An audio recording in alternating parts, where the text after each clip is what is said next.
मत्ती सुसमाचार 22वां अध्याय का मनन। मत्ती सुसमाचार 22वें अध्याय में 46 वचन लिखे गए हैं। 46 वचनों में लिखे गए प्रमुख बातें पहले वचन से लेकर 14 वचन तक के भाग में विवाह भोज का दृष्टांत लिखा गया है। 15वें वचन से लेकर 22वां वचन तक के बीच में कैसर को कर देने के बारे में जानकारी दी गई है। 23 वचन से लेकर 33 वचन तक के भाग में पुनरुत्थान में स्त्री पुरुष पत्नी पति के रूप में रहेंगे कि कैसे रहेंगे, इसके बारे में जानकारी दी गई है। 34 वचन से लेकर 40 वचन तक के भाग में फरीसियों ने उससे मुख्य बात को जाना, उसके बारे में लिखा गया है। 41वें वचन से लेकर 46वें वचन, फरीसी जब उनके पास थे तब मसीह कौन है, आपको क्या समझ आ रहा है, इस तरह प्रभु ने उनसे ही उल्टा प्रश्न पूछा।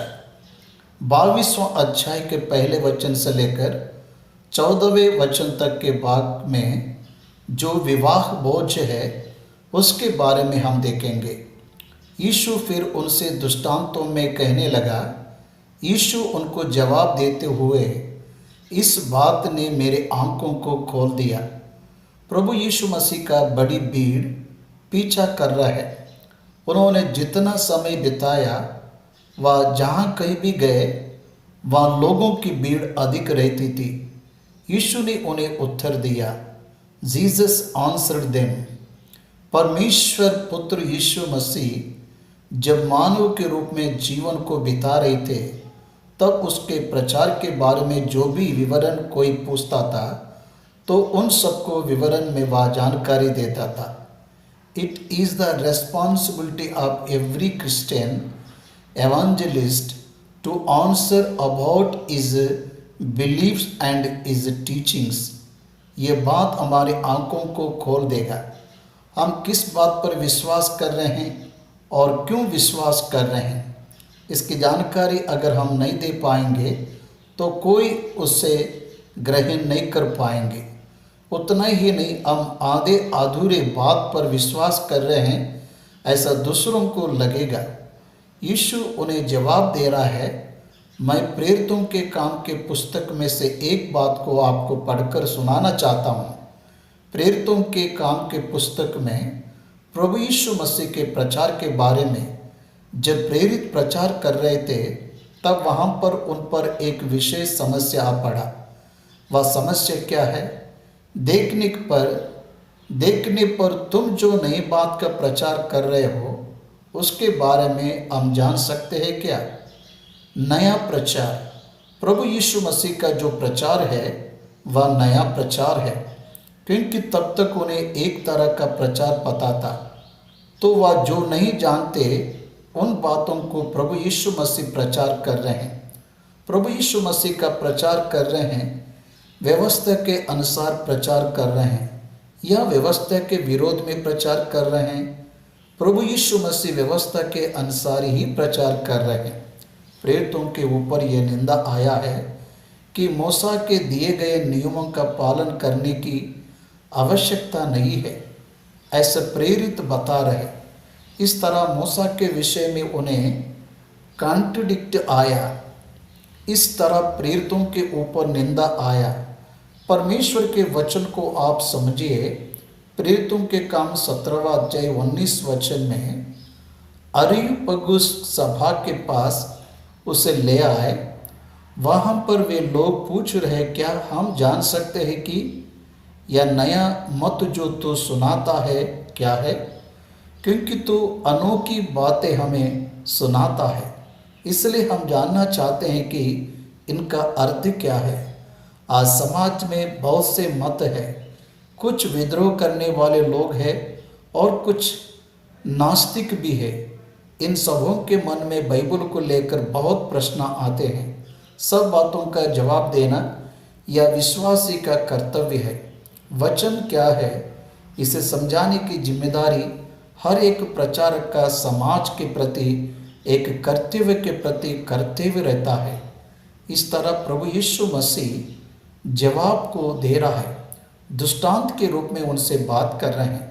वचन उन्हें अच्छे से समझे, इसलिए उनको दृष्टांत बता रहा है।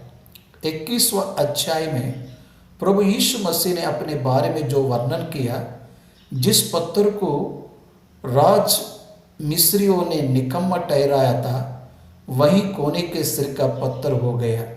उसके बारे में जो उसने बताया, उस पर प्रधान याजक, फरीसी और शास्त्री, इन सब लोगों को यीशु प्रत्युत्तर दे रहा है, दृष्टांत को बता रहा है। स्वर्ग के राज्य के बारे में वह बात कर रहे हैं। परमेश्वर के राज्य मतलब परमेश्वर की कलीसिया, the people who are called out from the society in the name of the Jesus Christ. प्रभु यीशु मसीह के नाम में समाज में से विशेष रूप से अलग आए हुए वह कलीसिया के रूप में है, वही परमेश्वर का राज्य है। इसलिए इनके बारे में एक दृष्टांत को बता रहा है। वह दृष्टांत क्या है, देखेंगे। स्वर्ग का राज उस राजा के समान है जिसने अपने पुत्र का विवाह किया। स्वर्ग का राज कैसा है? बोझ को करने वाले राजा के समान है। और उसने अपने दास को भेजा कि निमंत्रित लोगों को विवाह के भोज में बुलाए, परंतु उन्होंने आना ना चाहा। It is T first invitation, पहला निमंत्रण। उसके दासों को भोज के लिए बुलाया।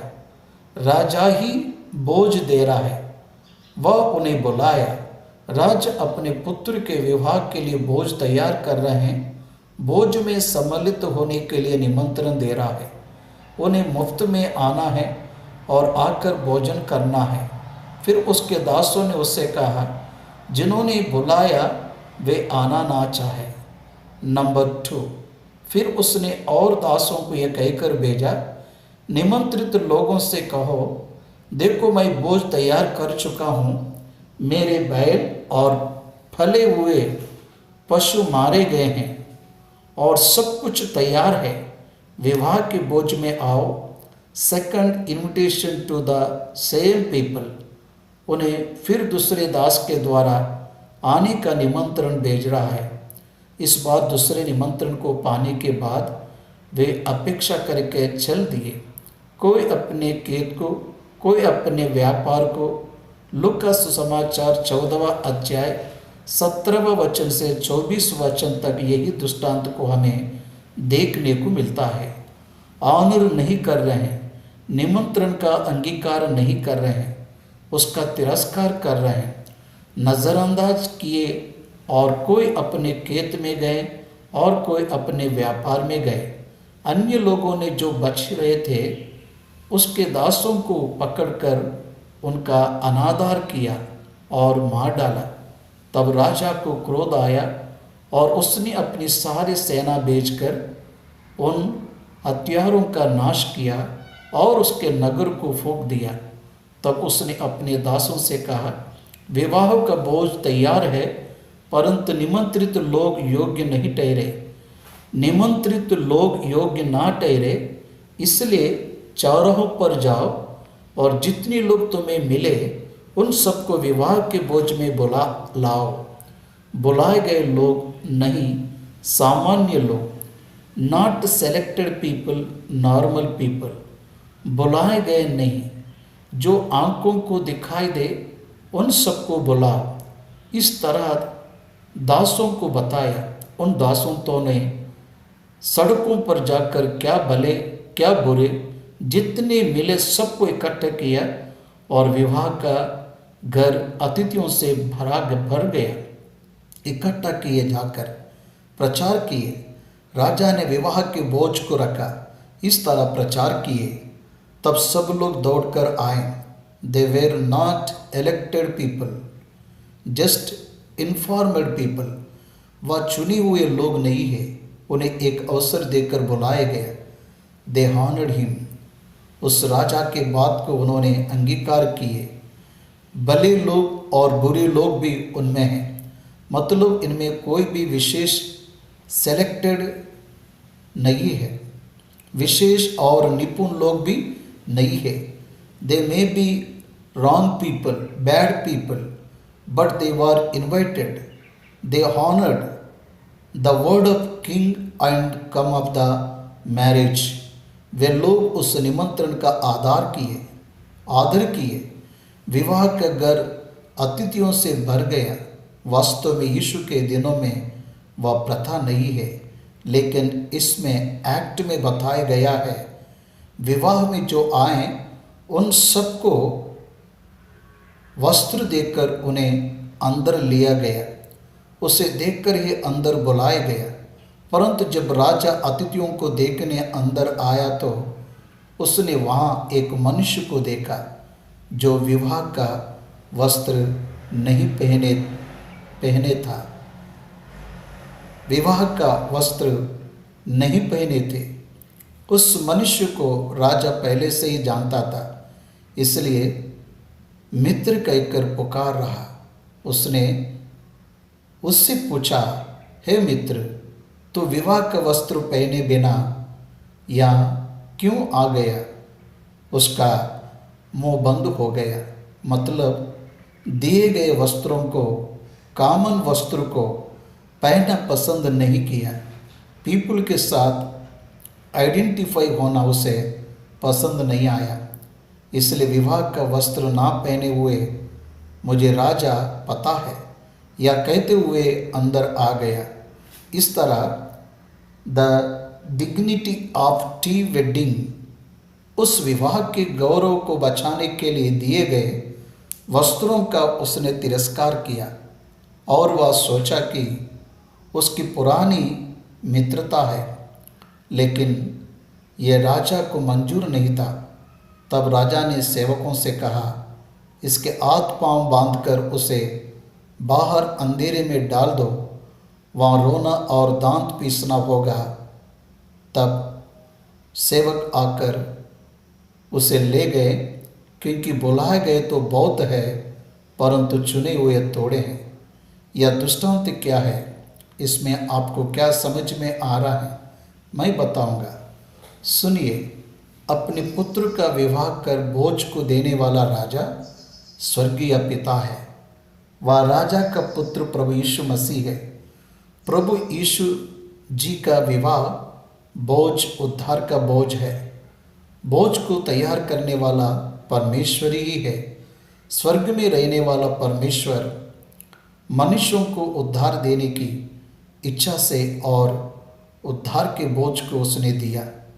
इस तरह प्रभु यीशु मसीह के क्रूस पर विश्वास रखने के द्वारा अनंत काल का जीवन पाकर परमेश्वर के साथ आनंद और मेल मिलाप करने के अवसर परमेश्वर ने हर एक व्यक्ति को दिया। इस तरह उसने पहले किसको बुलाया? उसने सेलेक्टेड पीपल को बुलाया, चूजन पीपल। इस्राएल और यहूदियों के लिए भविष्यद्वक्ता के द्वारा बुलावा भेजा, लेकिन उन्होंने उस पर लक्ष्य नहीं दिया। सुसमाचार का बुलाहट सबसे पहले कहाँ गया? मत्ती सुसमाचार 6वें अध्याय में, तुम नाश होने वाले इस्राएल के पास जाओ। ऐसी प्रभु की कही हुई बात को हम स्मरण करेंगे। इस तरह कहाँ जाना है? सबसे पहले प्रेरितों को प्रभु ने कहा जाने के लिए कहा, तुम नाश होने वाले इस्राएल के पास ही जाओ। मत्ती सुसमाचार 10वां अध्याय 6वां वचन में लिखा गया, परंतु इस्राएल के घराने ही कि कोई हुई भेड़ों के पास जाना और चलते चलते ये प्रचार करो, स्वर्ग का राज्य निकट आ गया है। इसलिए प्रभु ने सबसे पहले बुलाहट उन्हें ही दिया। सुसमाचार के बुलाहट को उन्हें दिया। उन्होंने तिरस्कार किया। यहूदियों के लोगों को भविष्यद्वक्ता के द्वारा बुलाहट दिया गया, मन फिरने के लिए बुलाहट दिया गया, लेकिन उन्होंने तिरस्कार किया। उसके पुत्र को भेजा तो उसका संहार किए। यहूदियों ने प्रभु यीशु मसीह का संहार किए। इसलिए इस इतिहास को पढ़ने वाले हमें भी ये समझ में आता है कि स्वर्ग में परमेश्वर ने उसके पुत्र प्रभु यीशु मसीह के भोज में शामिल होने के लिए यहूदियों को समाचार देने पर यहूदियों के बीच में उसे भेजा, पर उन्होंने उसे पीटा और मार डाला। फिर उसके कारण उसके साथ क्या हुआ, उन्हें अयोग्य समझा गया, योग्य नहीं ठहरे। 8वां वचन में बुलाए गए योग्य नहीं है, लेकिन विवाह भोज तैयार है, उद्धार का भोज तैयार है। पिता ने बहुत से निवास को तैयार करके रखा है, लेकिन कोई व्यापार में है, कोई खेत में है और कोई विवाह हुआ इसे कहकर चले गए। तब प्रभु क्या कर रहा है, वह राजा क्या कर रहा है? क्या भले क्या बुरे सभी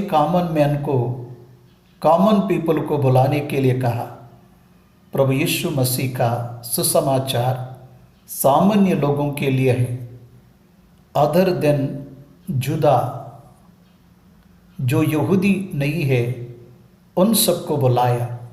ऐसे ही मत्ती सुसमाचार के 28 के आखिरी वचन में जब हम देखेंगे तो सारे जगत में यह सुसमाचार सुनाओ, विश्वास करके बपतिस्मा लेने वाले उद्धार को पाएंगे। उनके शिष्यों को बताने के लिए कहा, उद्धार के वस्त्र से उनका श्रृंगार करो, इस विवाह भोज में आएंगे, ऐसे बताया। समझ में आ रहा है क्या? इस तरह राजा के निमंत्रण को दासों के द्वारा सामान्य लोगों को बताने पर उन्होंने विश्वास किया और वे लोग विवाह के वस्त्रों के द्वारा अलंकित हुए। सुसमाचार प्रेरितों के द्वारा सारे जगत तक पहुंच गए। उस पर विश्वास रखने वाले आए। विवाह के वस्त्रों को पहनने वाले उद्धार के वस्त्रों को पहनकर प्रभु के साथ भोज में शामिल होने के लिए जा रहे हैं। लेकिन वह शुरू होने से पहले भोज में एक व्यक्ति आया। राजा विवाह के वस्त्रों को देकर विवाह के भोज में बुलाया था।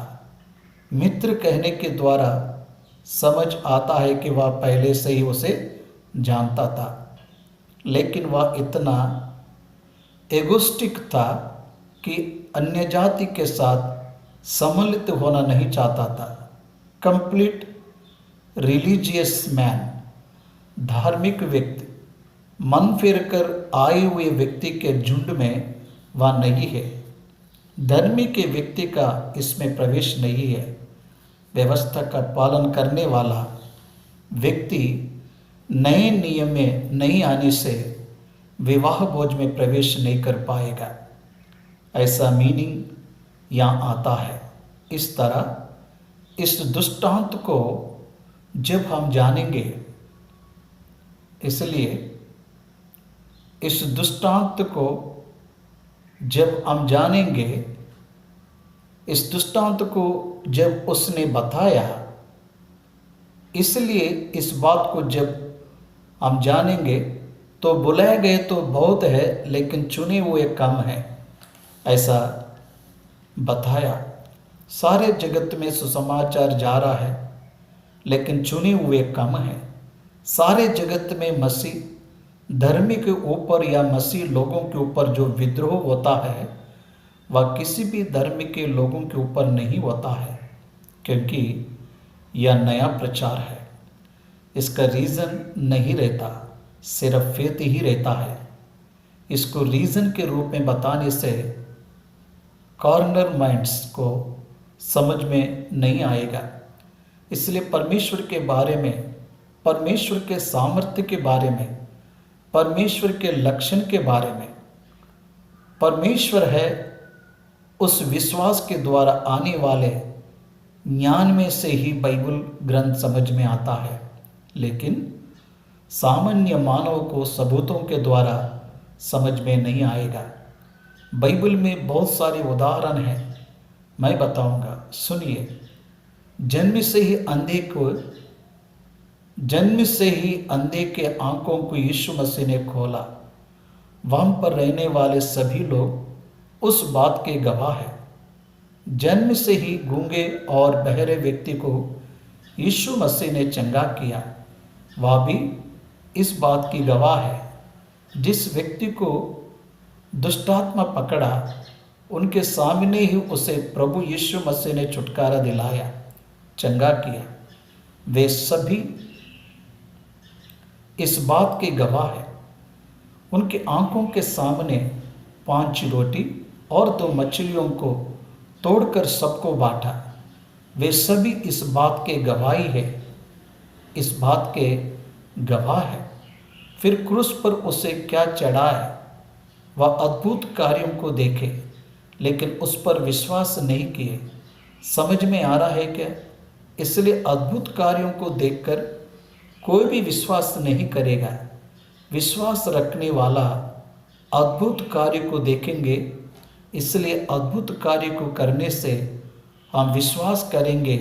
ऐसे पीछा करने वालों को यीशु के द्वारा दिए गए अद्भुत कार्य, बहुत से अद्भुत देखने को मिले, लेकिन उन सब कार्यों को देखने पर भी किसी ने विश्वास नहीं किया। यूहन्ना सुसमाचार के आखिरी अध्याय के आखिरी वचन को आप एक बार पढ़िए। यूहन्ना सुसमाचार 21वां अध्याय और 25वां वचन।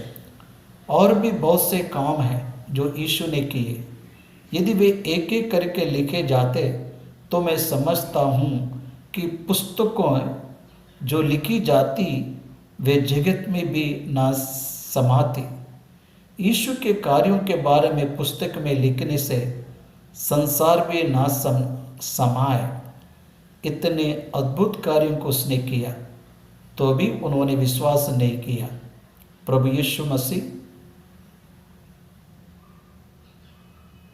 परमेश्वर के द्वारा भेजे गया उद्धार करता है, इस बात को वे नहीं समझ पाए। तब भी नहीं, यीशु के जन्म के 2000 वर्ष बाद अभी भी यीशु का जन्म प्रश्नार्थक है, यीशु का जीवन प्रश्नार्थक है और यीशु की मृत्यु भी प्रश्नार्थक है और यीशु का पुनरुत्थान को भी प्रश्नार्थक की समझ रहे। बुलाए गए बहुत है लेकिन चुने गए कम है। उद्धार के लिए बुलाए गए पूरे संसार को परमेश्वर ने निमंत्रण दिया है। आइए, तुम्हारे लिए दिन भर में मैं अपने हाथों को खोला हुआ हूँ, ऐसा भविष्यद्वक्ता यशायाह ने भविष्यवाणी किया। यहूदियों के उद्धार के लिए परमेश्वर ने अपने हाथों को खोल कर रखा, क्रूस पर हाथों को खोल कर रखा, लेकिन उन्हें यह समझ में नहीं आया परमेश्वर का प्रेम उनके प्रति कैसा है। उन्हें समझ में नहीं आया। उन्होंने तिरस्कार किए, उन्होंने परमेश्वर का तिरस्कार किए। उनके प्रति योजना जो थी उसका तिरस्कार किए। कितनी बुरी बात है भाइयों और बहनों। परमेश्वर की योजना आपके प्रति उद्धार रहने पर आप अगर उस योजना को ठुकराएंगे तो आप कैसे बचेंगे? उस वक्त शास्त्री, फरीसी, यहूदी और सदूकी लोगों ने प्रभु यीशु मसीह का तिरस्कार किए। बुलाए गए तो बहुत है लेकिन चुने गए हुए कम हैं। परमेश्वर के द्वारा चुने गए लोग उद्धार को पाएंगे। उसके बाद प्रभु ने क्या कहा? बाद में राजा क्या करेगा? उस नगर को नाश करेगा। उसके सेना को भेजकर उस नगर को नाश किया। ईस्वी सन 70 में ऐसा ही हुआ। विश्व के मानचित्र में, मानव चरित्र में इस्राएलियों के लिए स्थान नहीं रहा। भूभाग तो है लेकिन उसमें इस्राएल नामक देश का आइडेंटिफिकेशन नहीं रहा। फिर से नई रीति से 1948 में वे फॉर्म हुआ, ऐसा हम देखते हैं। वह राज्य के रूप में स्थापित हुआ, ऐसे हम देखते हैं। एक समय में राज्य के समान था। ईस्वी सन 70 में फैल गया ईस्वी सन 1948 में फिर से उठकर आया। Why they were silent? वे क्यों मौन रहे? वे क्यों डिसहैपर हुए? उनके प्रति दिए गए प्रतिज्ञा को परमेश्वर ने स्मरण किया, तब उनका राज्य स्थापित हुआ। इस तरह अन्य जातियों की संख्या संपूर्ण होने तक इस्राएलियों को कुछ समय तक अंधापन आएगा, ऐसे वचन में कहा गया है। उनके आंखों को उसने बंद किया, ऐसा कहा। समझ में आ रहा है क्या? अनाज्ञाकारिता की स्थिति में उन्हें बांध कर रखा, ऐसे कहा। इसलिए बाइबल ग्रंथ एक अद्भुत परमेश्वर की रचना है। इन वचनों को पढ़ते समय किस वचन का किस वचन के साथ लिंक रहता है, इसका परिपूर्ण ज्ञान विश्वास रखने वाले व्यक्ति को परमेश्वर देता है। उस विश्वास के द्वारा विश्वास करने के लिए आधारित वचनों को विश्वास रखने के लिए परमेश्वर देता है। वो परमेश्वर की आत्मा के द्वारा होने वाला कार्य है। भाइयों और बहनों, 14 वचन को हमने देखा। यहूदियों ने यीशु का तिरस्कार किए, नए नियम के अंतर्गत आने के लिए स्वीकार नहीं किया। नए नियम में परमेश्वर के द्वारा दिए जाने वाले उद्धार के वस्त्र को, विवाह के वस्त्र को वे पहनना चाहे, इसलिए अन्य लोगों को परमेश्वर उद्धार देना चाहा। परमेश्वर की योजना को प्रभु यीशु मसीह पहले से ही उन पर प्रकट करता है। 15वां वचन से 22वां वचन तक। तब फरीसियों ने जाकर आपस में विचार किया कि उसको किस प्रकार बातों में फंसाएं।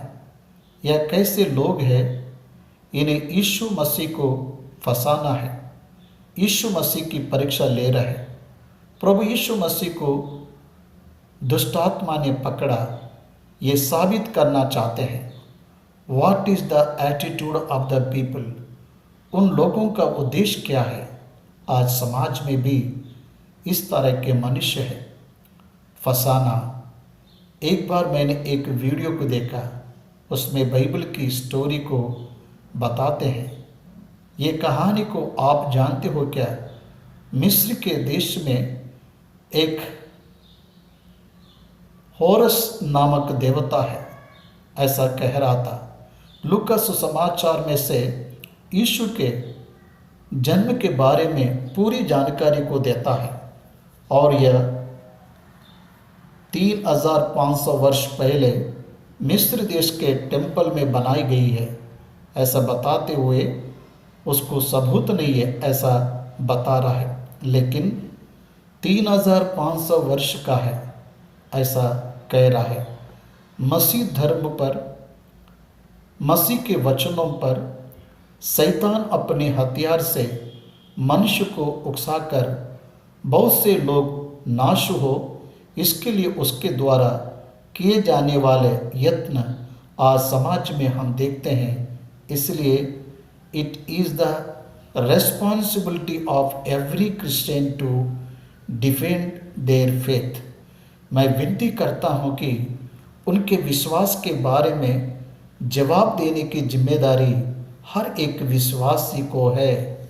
इस तरह की एटीट्यूड को रखने वाले हर व्यक्ति को, बाइबल पर विश्वास रखने वाले व्यक्ति को जवाब देना है। तब फरीसियों ने जाकर आपस में विचार किया कि उसको किस प्रकार बातों में फंसाए। बातों में फंसाने का मतलब है ट्रिकेरी। बाइबल के फेथ को एक्सप्लेन करते समय ट्रिकेरी से उस पर अटैक करते हैं। मैंने जिस व्यक्ति के बारे में बताया हूँ उसमें ही नहीं, उस समय 2000 वर्ष पहले के फरीसियों में भी ऐसा स्वभाव था। उस समय उनका इस्तेमाल करने वाला, इस समय इनका इस्तेमाल करने वाला एक ही है, परमेश्वर का विरोधी शैतान है। युग युग में अलग अलग प्रकार के व्यक्तियों का इस्तेमाल करके वह मनुष्य को बहला रहा है। यह मनुष्य को धोखा देने के लिए किए जाने वाला यत्न है। सो उन्होंने अपने चेलों को हेरोदियों के साथ उसके पास यह कहने को भेजा कि हे गुरु, हम जानते हैं कि तू सच्चा है और परमेश्वर का मार्ग सच्चाई से सिखाता है और किसी की परवाह नहीं करता, क्योंकि तू मनुष्यों का मुंह देखकर बातें नहीं करता। 4 बातों को बताए। देखिए, ऊपर से 4 अच्छे बातों को उन्होंने बताया, लेकिन अंदर में फंसाने के मन को उन्होंने रखा। ऊपरी रूप से तो अच्छे से बात करते, लेकिन अंतरंग में कठिन स्वभाव के होते हैं। अंतरंग में ईर्ष्या के स्वभाव को रखकर है। हे गुरु कह रहा है, अच्छा है, अच्छा बोल रहे हैं, सच्चाई से सिखाता कह रहा है। हम जानते हैं कि परमेश्वर का मार्ग सच्चाई से सिखाता है, ऐसे उससे कह रहा है। फिर ऐसा है तो फंसाने की क्या आवश्यकता है? पीछा कर सकते थे ना। किसी की परवाह नहीं करता, इस तरह से तारीफ कर रहा है।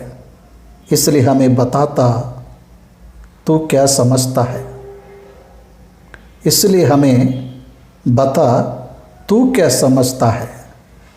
कैसर को कर देना उचित है कि नहीं?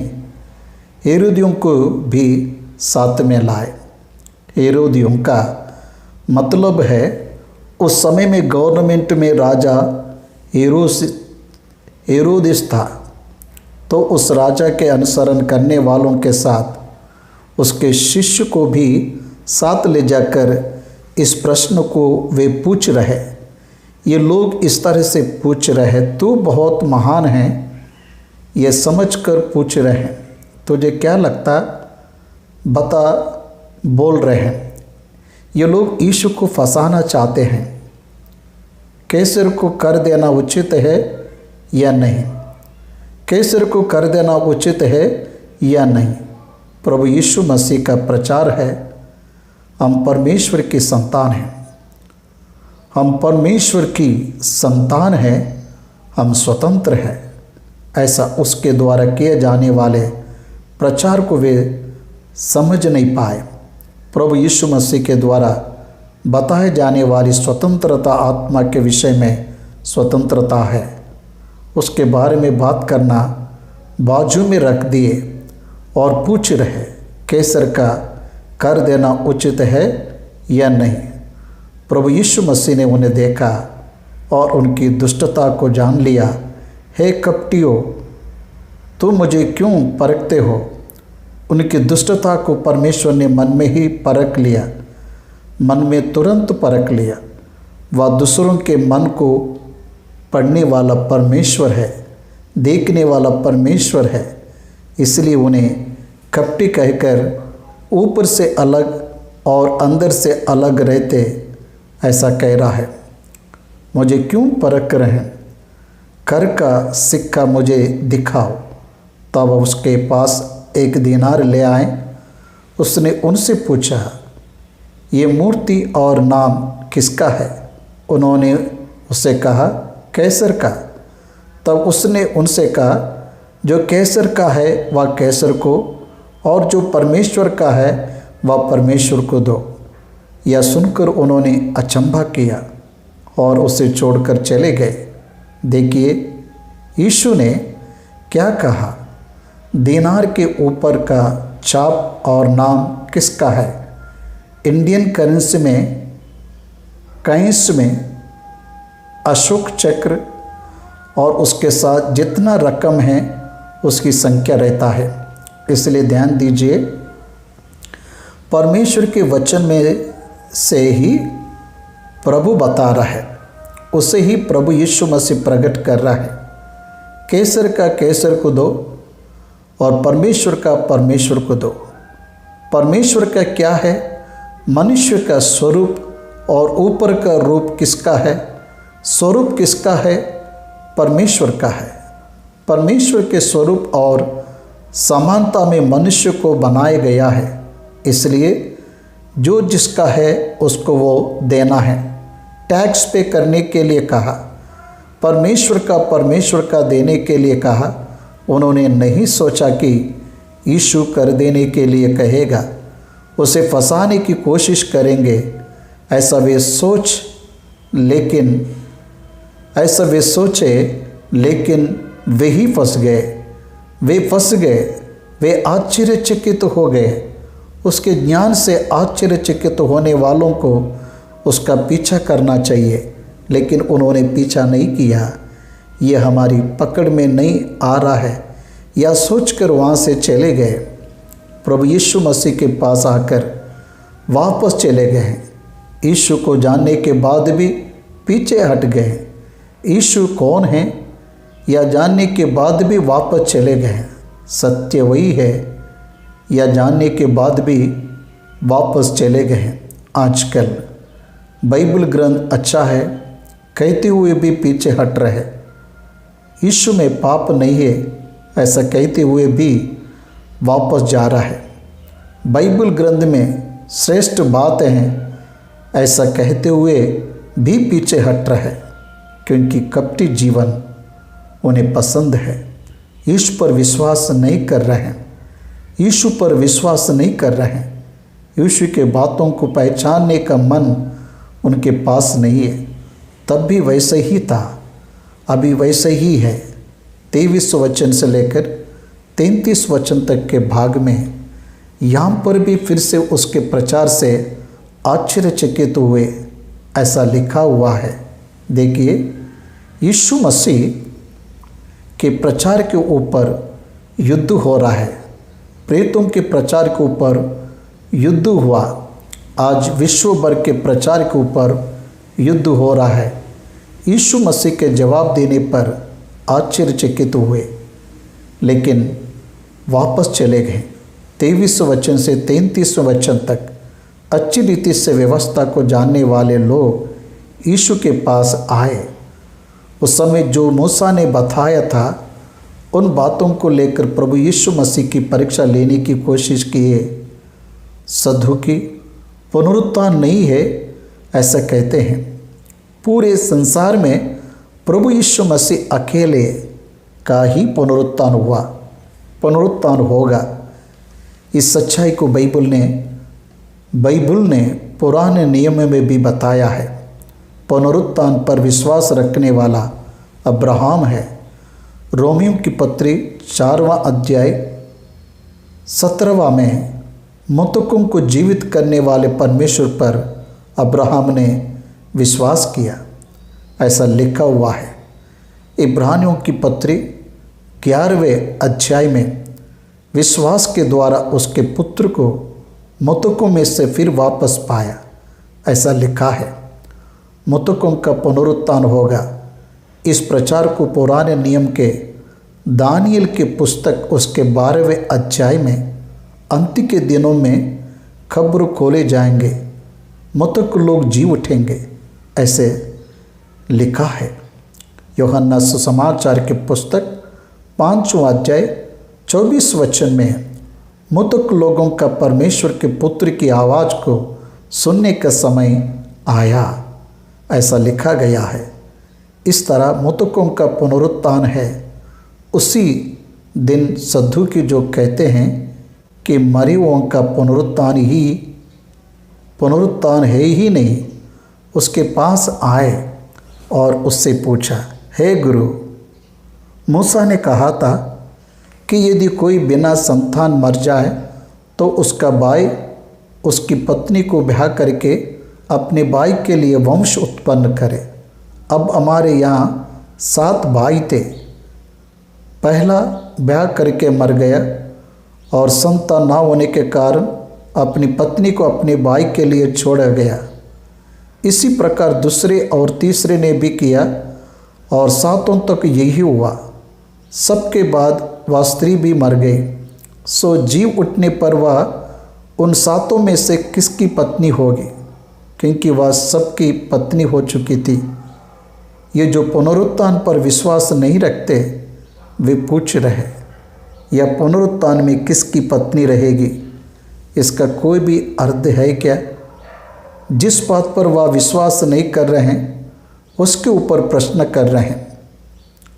How wicked they are. अब हमारे यहाँ 7 भाई थे, पहला ब्याह करके मर गया और संतान ना होने के कारण अपनी पत्नी को अपने भाई के लिए छोड़ा गया। इसी प्रकार दूसरे और तीसरे ने भी किया और 7 तक यही हुआ। सबके बाद वह स्त्री भी मर गई। सो जी उठने पर वह उन 7 में से किसकी पत्नी होगी? क्योंकि वह सबकी पत्नी हो चुकी थी। यीशु ने उन्हें उत्तर दिया कि तुम पवित्र शास्त्र और परमेश्वर की सामर्थ्य नहीं जानते, इस कारण भूल में पड़ गए हो। This is the answer for all the critics of Bible. This is the single answer for all the critics of the Bible. सब विरोध करने वालों के लिए यह एक ही एक सिंगल आंसर है, एक ही जवाब है, ऐसा हमें समझ में आता है। यीशु ने उन्हें उत्तर दिया कि तुम पवित्र शास्त्र और परमेश्वर के सामर्थ्य नहीं जानते, इस कारण भूल में पड़ गए हो, क्योंकि जी उठने पर ब्याह शादी ना होगी, परंतु वे स्वर्ग में परमेश्वर के दूतों के नाई होंगे, दूत बनेंगे। ऐसा नहीं कहा जिस तरह दूत without sex how they are living, बिना सेक्स के वे जिस तरह से हैं वैसे ही पुनरुत्थान में मृतकों में से जी उठने वाले पति पत्नी नहीं इंडिपेंडेंटली प्रभु के दास बनकर रहेंगे, ऐसा बता रहा है। परंतु मरे हुओं के जी उठने के विषय में क्या तुमने ये वचन नहीं पढ़ा जो परमेश्वर ने तुमसे कहा कि मैं इब्राहिम का परमेश्वर और इसहाक का परमेश्वर और याकूब का परमेश्वर हूँ? वह तो मरे हुओं का नहीं परंतु जीवितों का परमेश्वर है। यह सुनकर लोग उसके उपदेश से चकित हुए। मैं अब्राहम का परमेश्वर हूँ, इसहाक का परमेश्वर हूँ, याकूब का परमेश्वर हूँ, ऐसा कहने पर वह तो मर गए, उनका परमेश्वर हूँ ऐसा कह रहा है। वह मरे हुओं का नहीं जीवितों का परमेश्वर है। मतलब अब्राहम का पुनरुत्थान होगा, इसहाक का पुनरुत्थान होगा, याकूब का पुनरुत्थान होगा। प्रभु की दृष्टि में वे जीवित है, मृतक नहीं है। मृतक इस शब्द को नाश होने वालों के लिए परमेश्वर ने इस्तेमाल किया। मृतक लोग मृतकों को गाड़ेंगे, ऐसा प्रभु ने कहा। मतलब स्पिरिचुअल डेड पीपल विल बरी द फिजिकल पीपल। आध्यात्मिक रीति से मरा हुआ जाकर भौतिक रूप से मरे हुओं को गाड़ेगा।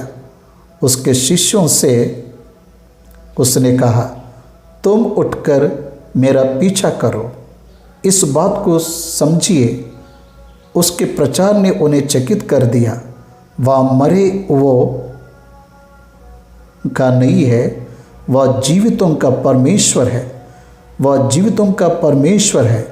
इस तरह मसीह में रहकर जो मरे हैं वे जीवित हैं, लेकिन मृतक नहीं है।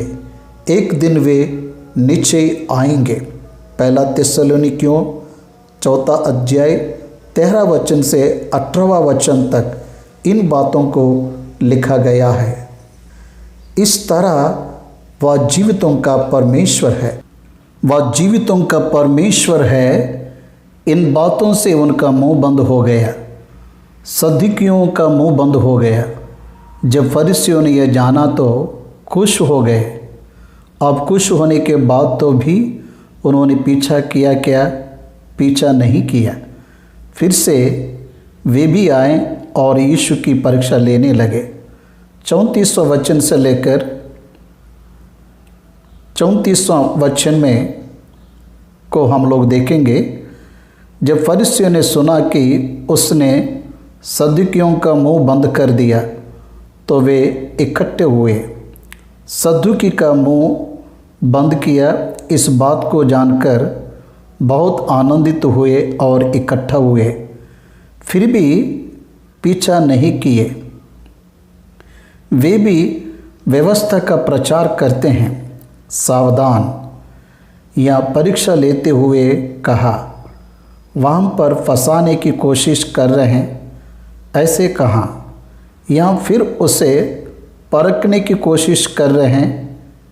हे गुरु, व्यवस्था में कौन सी आज्ञा बड़ी है?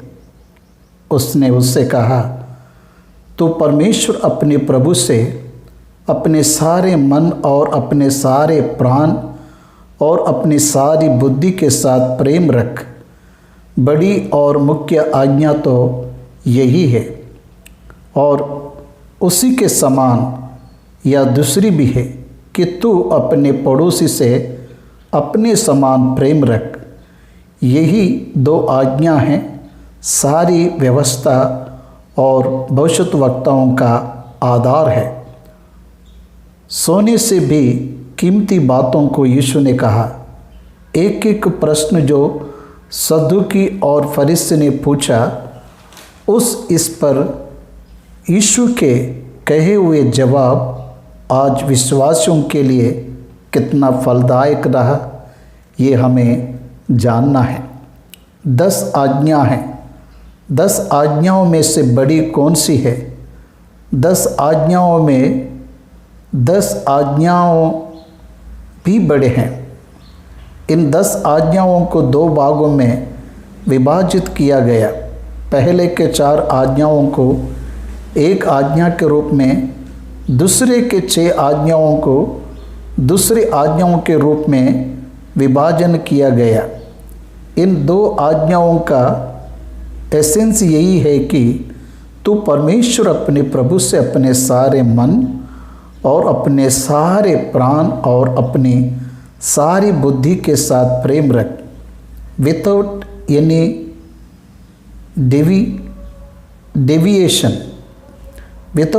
डेविएशन, मार्ग से ना भटकते हुए परमेश्वर से प्रेम रखना है और परमेश्वर की सेवा करना है।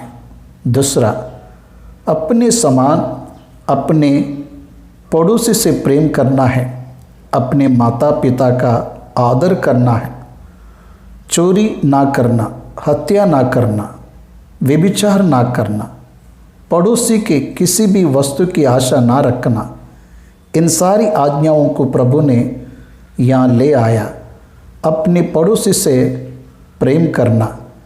अगर तू अपने पड़ोसी से प्रेम करेगा तो तूने व्यवस्था को पूरा किया है। व्यवस्था का पूरा करना मतलब मनुष्य से प्रेम करना और परमेश्वर से प्रेम करना। यह 2 ही आज्ञा सारी व्यवस्था और भविष्यद्वक्ताओं के आधार है, ऐसे प्रभु बता रहा है। इस पर वे लोग चकित हो गए। सच है, मसीह का मतलब है परमेश्वर से प्रेम करना है और मनुष्य से प्रेम करना है। मसीह ही परमेश्वर से प्रेम करने वाला है और मनुष्य से प्रेम करने वाला है। सच, मसीह ही वो है जो अपने से ज़्यादा परमेश्वर से प्रेम करता है और अपने समान पड़ोसी से प्रेम करता है। यही आज्ञाओं का सारांश है। मत्ती सुसमाचार 20वें अध्याय के 41 वचन से लेकर 46वें वचन तक के भाग में एक समय में जब फरीसी इकट्ठे हुए तो यीशु ने उनसे प्रश्न पूछा। बाइबल ग्रंथ में यीशु मसीह की परीक्षा करने वाले सदूकी, फरीसी, शास्त्री और प्रधान लोग हैं। प्रभु यीशु मसीह ने भी उन लोगों की परीक्षा ली। अगर हम इसमें अंतर को देखेंगे तो उनके पूछे गए हर एक प्रश्न का जवाब प्रभु यीशु मसीह ने दिया है। लेकिन प्रभु यीशु मसीह के पूछे गए किसी भी प्रश्न का जवाब वे लोग नहीं दे पाए। यीशु मसीह को कितना ज़्यादा ज्ञान है यह हमें समझ में आ रहा है। हर बार जब यीशु मसीह से सदुकी फरीसी और शास्त्री लोगों ने प्रश्न पूछा, तब हर प्रश्न का जवाब प्रभु ने उन्हें दिया। एक गहरे प्रचार उसमें छुपा हुआ है, डीप मैसेजेस है। अब प्रभु पूछ रहा है, मुख्य बात है, देखिए 41 वचन, मसीह के विषय में तुम क्या समझते हो, वह किसका संतान है। देखिए 16वां वचन में जब उन्होंने पूछा कैसर को कर देना उचित है या नहीं, अब वह उनसे प्रश्न पूछ रहा है कि मसीह के विषय में तुम क्या समझते हो, वह किसी का संतान है। मसीह का मतलब है अनॉइंटेड वन, मतलब अभिषेक किया गया। वह सब भी इंतजार कर रहे हैं कि दाऊद के वर्ष में से, दाऊद के वंश में से उसका जन्म होगा। उसे दाऊद का संतान कहा गया है। हम मसीह लोग आज दाऊद के संतान प्रभु यीशु मसीह पर ही विश्वास करते हैं, लेकिन उस समय के यहूदी लोगों ने यह विश्वास नहीं किया कि प्रभु यीशु मसीह दाऊद का संतान है। दाऊद का संतान मतलब वह यूसुफ के घर में जन्म लिया इसलिए है, ऐसा वे समझते हैं, ऐसा वे समझे हैं। लेकिन उन्होंने कभी यह नहीं सोचा कि वह जिस मैसाया की बाट जो रहे हैं वह यही है। लेकिन देखिए मसीह के विषय में तुम क्या समझते हो, वह किसका संतान है। उस पर उसने भजन संहिता 110:3 में लिखे वचन के अनुसार, मेरे प्रभु से यहोवा की वाणी यह है कि तू मेरे दाहिने हाथ बैठ, जब तक मैं तेरे शत्रुओं को तेरे चरणों की चौकी ना कर दूं। उसे प्रभु कहकर आत्मा में कैसा कह रहा है, that is the question. Dawood उसका प्रभु कहकर प्रभु से कैसा कह रहा है।